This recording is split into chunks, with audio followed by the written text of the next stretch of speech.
Hi guys! Ngayon nga ituturuan ko kayo ng overdue na munggo. Overdue siya kasi dapat nung Friday pa siya. May sa engkanto yata aring munggong ari at napalutang-lutang pa. Guys, baka tanongin nyo kung galing pa to sa garden namin ha. Ay kita nyo na naka-plastic. Paawat kayo ha?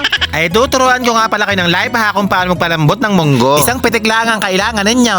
Oh diba? Isang kaltis lang. Mas mura pa yan sa uling guys.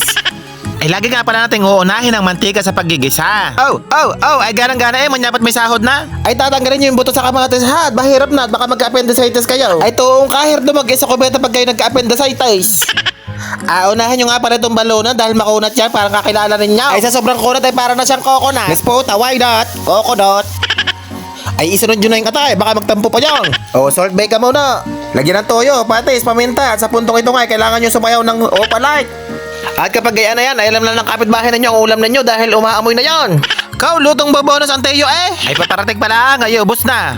Ay ari na nga mga gulay, ipasok na yan. Ay alam nyo bagang nasunog ang aking sandaw. Kau, munti ka na. At nung aking yung tinigman ay parang kulang sa pagmamahal.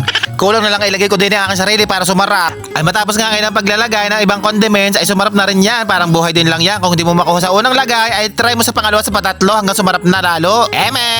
Ilalagay ko lang aring finishing touches ha, aring pechay at aring miswa. Ay masarap ito ha, mukha lang hindi. Ay labo-labo na Ay ito nga pala guys sa pinagtabasan ng ating gulay, ibabalik natin yan sa garden.